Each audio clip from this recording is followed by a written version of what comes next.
All right, so we have Toronto's very own Supreme Swiss in the building. How you feeling, dog? I'm feeling blessed, fam. Blessed, blessed, blessed. Dope, dope, dope. So we all know that your EP is about to drop. You know, we're all excited. I feel like it's important to just, highlight that and see, how you're feeling with it about to drop. We want to talk about how much work you put into it and, everything that you've been through up to this moment. Kind of highlight how you feel in this very moment. You know what? I feel, like as I said off camera, I feel like God is working, you see what I'm saying? Because I was stressed out a lot about dropping music and how people aren't paying attention. And like, as of recent, I've been getting a lot of great opportunities. I recently just, I started hooking up with Reps Up, Preem, and I've been working on this project since the beginning of 2020, right? But I was pulling out records off the track list. I made the track list over like about 20 times, So I've been pulling records off, putting new records on, and I finally became satisfied with the project. And, it's ready to go. It's coming out in a few hours. No, that's fire. So, before we jump into like Enka and talk about it a little bit more, I feel like, you have been doing music for a very long time, from the age of like 12 or 13. Mm-hmm. And, you are known within the Toronto music culture. However, there's probably people that, are probably watching you for the first time. So it's important to start from the rip and talk about your upbringing and whatnot. So first, let's talk about the name Supreme Swiss. How did you get that name? So Supreme Swiss was a name given to me from like an early stage in my childhood. Maybe when I was either 12, 13, or 14, around that time. And I had the name Swiss first because I was compared to a Swiss Army knife for multi-purpose. A Swiss Army knife, it has multi-purposes. And they will call me Swiss. And I went to high school, 14 years old, and I was rapping for a classmate. And I was rapping not for a classmate, I was rapping for the class. Teacher made me rap for the class. And by the end of that, one of my classmates said, "Yo, you got a supreme flow." And I looked at him and I said, "That's because I'm Supreme Swiss." And I just randomly said that, but it stuck with me. And I became Supreme Swiss ever since then, from 14 years old. Facts. It is a unique name and, it definitely suits you. So, shout out to whoever gave you that name. Yo, shout out to you, man, love. So, let's talk about your ends. Looking into you, it looks like you're from Albion and Finch. Yeah. So break down what that neighborhood looks like, how that influenced you, and making it out of Albion and Finch in that Rexdale area. Yeah, it was a grimy upbringing. You know what I'm saying? Like seeing people die, seeing people go to jail, like shootings, all that stuff. Like I saw that growing up, but I knew that I was bigger than just being in the hood. You see what I'm saying? I knew I had goals, I had opportunities to make it somewhere, right? And before then, I thought I was gonna live and die there. You see what I'm saying? Until I went around and started traveling more, and I realized the world is much bigger than just the block, right? And I wanna inspire people to try to make it out of there and not try to glorify being in there, right? And yeah, that's what shapes my music, that's what shapes me, and that's who I am, that's where I come from, but I'm bigger than that. Facts. So you do come from a Jamaican household, so how has that influenced you and shaped you? I don't know. People say I have an accent, a Jamaican accent, but I'm not too sure. I don't hear it, but yeah, I listen to a lot of reggae, dancehall. That's what I listened to before I was actually making hip hop music, because all my cousins are Jamaican, my parents are both Jamaican, and that's what I used to listen to. I used to dancehall before I was like 13. By the time I hit 13, I started making hip hop. Yeah. So explain that transition. You're doing all those dances, you're listening to those hard Jamaican tunes. So at 13, how did that switch come about? It's just that I loved music so much, and I was more influenced by BET than anything, right? So I used to watch BET like every single day, just wanting to be like Lil Bow Wow, Lil Wayne, like the Lils, Yeah. Yeah, and it's like my patois isn't like 100%. So I wasn't gonna go make dancehall music, right? But it's like I can do it, but I was more comfortable with my English, right? So that's why I started doing hip hop music, and yeah, I just loved it. Like it wasn't something that like I had to force myself to do. It's something I had fun doing. Dope, dope, dope, dope. So, you mentioned like Lil Bow Wow, you mentioned Lil Wayne, and I did read somewhere that, you were kind of influenced by people like Styles P and that whole D-Block movement. Yeah. So explain how, that inspired you and what are some things that you picked up from those individuals? So when I started rapping at the age of 13 or 14, around that time, I was doing gangster rap. Like I was talking about like the grittiest shit you can think of because that's what this D-Block, That's a fact. Like, they were talking about Styles P, Sheek Luch, Kiss. They're all talking about some gritty shit. So like that's what I was rapping about at first. And I would go to high school every day just bumping those guys like every day. And that's what we listened to in my neighborhood, So yeah, and I started transitioning to like commercial music. So that was where Lil Bow Wow and Lil Wayne came into play. And Cash Money raised me because like that's all I listened to. I wanted to be like Wayne.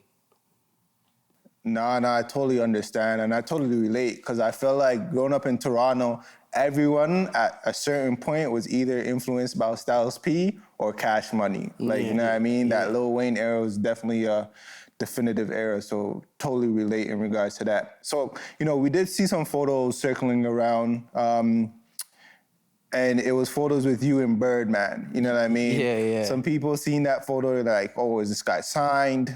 What's the situation? Yeah. Everyone, it kind of made everyone curious. Yeah, you know what I mean? People were talking, you had the city buzzing. So break that down and explain that affiliation. So I was working out of a community space called Urban Arts, right? I was a part of a group, and the group I was a part of, one of the guys was a facilitator of the community space. So they would develop artists there, and one of the artists that was being developed was J Soul. J Soul now was someone that soaked up everything we did, like he sponged, And by the time he was ready to create a project, right? He made the project and he came to the studio and said, he played it for us, actually. He came to the studio, he played it for us. And I was like, yo, bro, like, this is crazy. Like, I never heard anything like this, especially from you, right? And he ends up dropping the project. Birdman, it gets to Birdman hears it. He comes back to the studio and says, Birdman wants to sign me, right? Birdman ends up getting him a flight 2 days later. He goes to Miami, signs the contract, comes back. When he comes back to the city, Birdman tells him, bring your team. And Birdman ends up buying our tickets and we end up flying to Miami, and that's how I met Stunna. So, you're in the presence of, Stunna, 5-star general. Yeah. You know what I mean? Yeah. Explain like the lifestyle and everything that you seen on that trip. It was crazy. So like, when we first got down there, we didn't even hit the studio the first time. We were just in the hotel, just planning out like our days and what we're gonna do. And I guess it was like the second night down there, we went to the studio and we ended up meeting Birdman. So when we get there and he records at a spot called a Hit Factory, right? Hit Factory in Miami.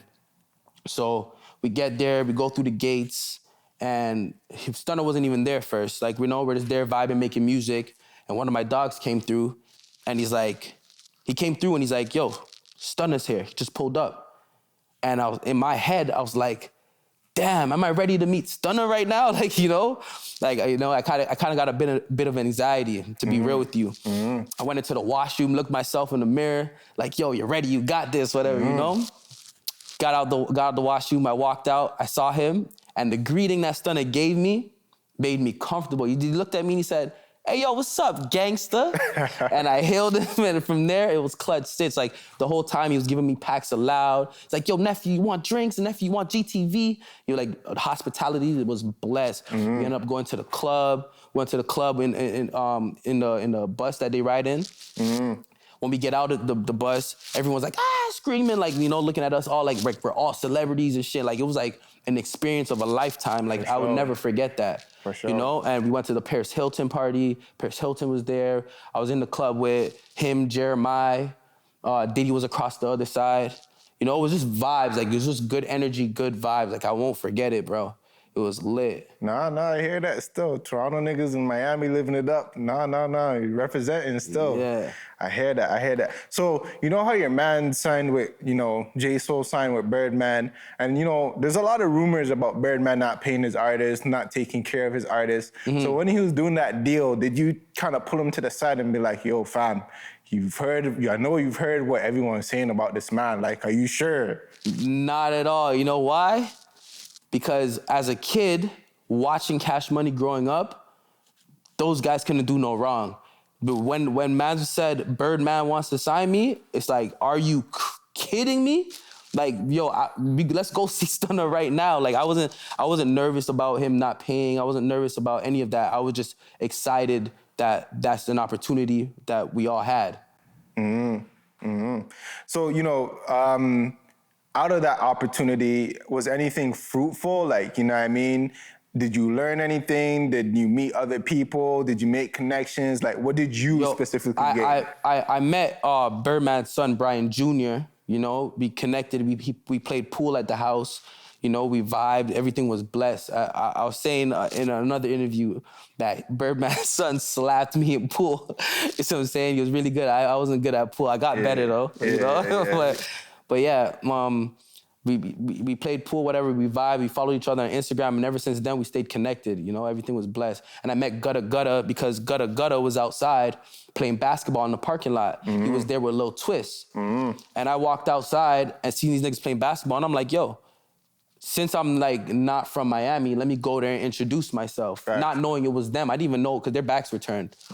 Then I walk up to them, and then Gutta turns around. And in my head, I'm like, oh shit, it's Gutta, like, And then he's like, I'm like, yo, what's up? I'm Swiss. Yeah. He said, Gutta. I said, bro, I know who you are. And we vibed, and everything was blessed. Like, it was a good vibe, man. That's hard. Yo, so you know how that deal, we're about to get off this topic, but you know how on that deal, it kind of didn't really pan out for J Soul. He signed it, got that initial hype, and then he went quiet. I believe he's off that deal. And I think it was Cash Money via RCA. I feel like they didn't really know what to do with him. So, in hindsight, how do you feel about how that played out, and what are some things that could have been done better? To be honest, I can't really speak on that because I don't know what they were going through personally. I don't know what was going on with their deal either. I just knew he was signed to Birdman. See what I'm saying? So I couldn't really tell you about that because if I did, I'd be lying. Nah, we appreciate your honesty. So let's move on to your affiliation with Preem now. You know what I mean? Everyone in the city knows who that is. It seems like you have a close working relationship with that individual. So explain that and break that down. So how I met Preem, I was working in a studio at the time where that Preem started going to, like he was recording at. And the producer I was working with was showing Preem a bunch of records that he produced. And the majority of the records were songs from me because the producer was working with me at that time. And he played a song called No Loose Talk from myself. And Preem's like, yo, who's this? And he says, yo, it's an artist I work with. His name's Swiss. Preem said, yo, call him right now.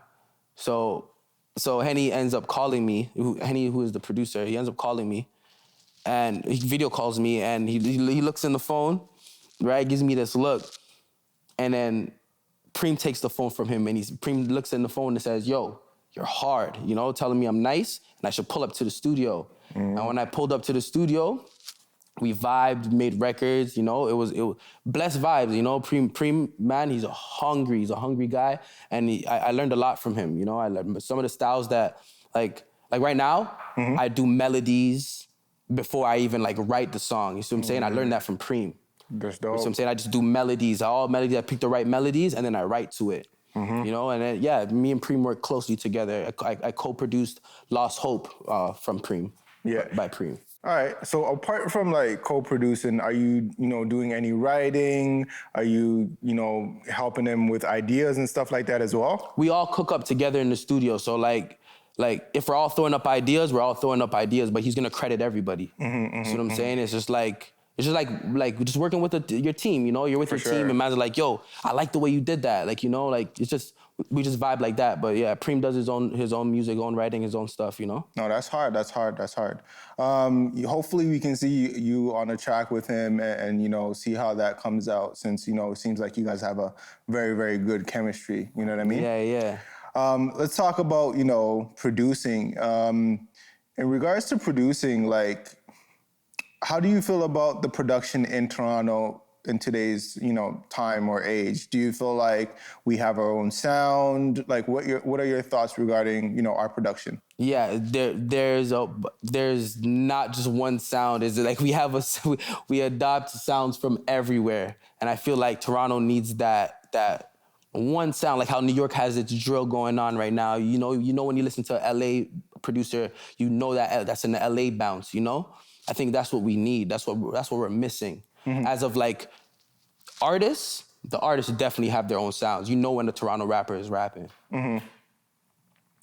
Okay, how do you feel about you know sample music being so popular? Like right now, everyone and their mom are sampling different tracks, old school tracks, new school tracks, and some people are saying that it's just like a cheat code. So what are your thoughts regarding that? Is that something that you're interested in, or do you not like how that's playing out? Like, what are your specific thoughts? I love it. To be real, like it familiarizes the song. Like, you know, it's like you hear your favorite song in the samples, like you remember the time that you heard that song. You remember how you felt, right? And it's like, I like a good sample. If you sample a song and you don't do a good job at it, then damn, like, you know, you missed.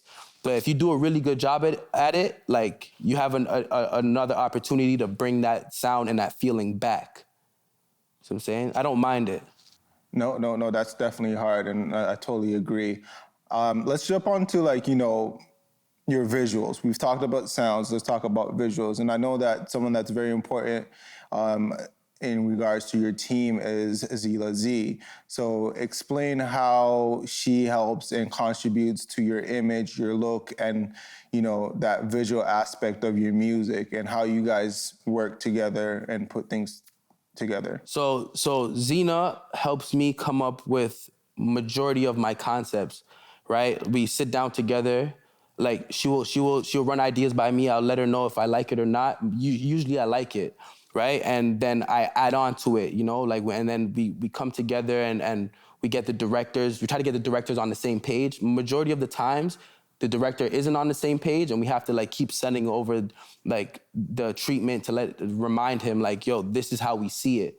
But most of the times, I have Zena in my corner because doing everything myself isn't that easy, right? And it's time consuming, right? So having her in my corner is great. No, that's dope. That's dope. I feel like as an artist, it's always important to find people that can, you know, contribute and add value. So, you know, the fact that you're able to work with her and, you know, put those visuals together and those treatment together is pretty dope. Yeah, respect, fam. No, it's all good. In regards to, you know, your beef with C-Roy, let's just quickly, you know, talk about that and move on. You know, he gave his aspect or his side of the story. In my opinion, it seems like it started as like, you know, a post, and then it started off as friendly banter, and it turned into something that was kind of personal. And then like looking outside in, it looks like it's something that you left alone and you weren't too interested in following along with it, and it kind of just played out, you know what I mean? So I just want to hear your thoughts about that whole situation and what was going through your mind when that was playing out in public. I'm gonna say this, I have beef with nobody. See what I'm saying? I don't know about any beef with anybody. That if somebody's beefing with me, they're beefing with themselves, because I have no beef with nobody. And me, I was focused on my music at the time, and when the blogs were blowing up, all the drama and all this shit, I just fell back and kept continuing doing what I was doing, because I have stuff that is way more important to me than gimmicks and hype and stuff, you know? For sure. Yeah. So you were just unbothered, just doing your thing. Yeah, just doing my thing, man. No, that's dope. And I feel like as an artist, that's how you're supposed to, react to situations like that. You know what I mean? It's either you're gonna react and make things worse, or react and take the high road and kind of ignore things. Yeah, So, yeah, because my EP, I'm working on my EP, right? So like that was my main focus. For sure, for sure. No, totally understandable. Let's move on to you as an artist within our scene. You've been doing your thing for a very long time. A lot of people who know who you are. Music is amazing, especially in regards to quality. I do I do get the sense of you feeling like underrated, like you have a chip on your shoulder. So talk about that and how you feel and why you feel like niggas are just overlooking you. I feel like, because I know I can make music, right? But obviously making good music isn't good enough. You gotta have like drama behind it. You have to have ops. We gotta talk about slapping out ops and all that shit. That shit isn't for me. You see what I'm saying? Because I enjoy the art so much. Like I enjoy creating my videos. I enjoy making my albums, all that stuff. I don't worry about who has problems with who. I don't want to talk about drama. I don't want to have to put on a wig and dress up in a fucking suit to like make people be like, oh, do you see what he did? Like, you know what I'm saying? Like, I don't want to have to do that. I want my music to speak for itself. But I know I just got to be more consistent, and get people to really pay attention, and it's better late than never. You see what I'm saying? So yeah, I just feel like people are overlooking me because I'm not talking about negativity. And it's all good. You see what I'm saying? That's how it goes sometimes. I just got to work extra hard. For sure. So you feel like working extra hard will kind of get you over that hump? Definitely. I just got to work harder than everybody else. No, that's a fact. That's a fact. Hard work pays off, right? Yeah. Let's talk about Enka. Like, that's why we're here. That's what we're trying to push. You feel me? That's dropping in a couple hours. So let's talk about, the two singles that you dropped for that project, Make It Out and 1224. Yeah. Let's start off with Make It Out. What was the inspiration behind that? All right, so Make It Out, I had my fair share of salty, negative energy, people trying to drain my energy, people trying to bring me down, sabotage me. And I made that song about hurt, like friends that snake me and hurt me. And I ended up doing that video with Zena Z. And we both directed it. The guys I had in the main characters I had in the video was my actual blood brother and my god brother. It's hard. They were the two main characters, and he did a very good job acting out and depicting how I felt because they're two close friends. So they didn't have to pretend to be close, right? So it's like watching the video, you see they're close, and one ends up snaking the other, and that's exactly what happened to me in my life, and I that's how I made Make It Out. No, that's hard. That's hard. The fact that you're able to like pull from an emotion and kind of put that on the screen, that's not easy. So that's definitely a song that we all appreciate. And then let's talk about the other song, 1224. That's a unique title. I'm assuming that's the day you made that song. Yeah. All right. What was the inspiration behind that? Like, talk about that. 1224 now. So 1224 was one of those songs where I was just vibing, doing melodies, and I ended up writing to the melody. And while I was writing to the melody, the direction I was writing the song in was about making it, having endurance, police brutality. You know what I'm saying? Because those are the things I saw growing up. And yeah, I made 1224 with Zena, the concept with Zena Z.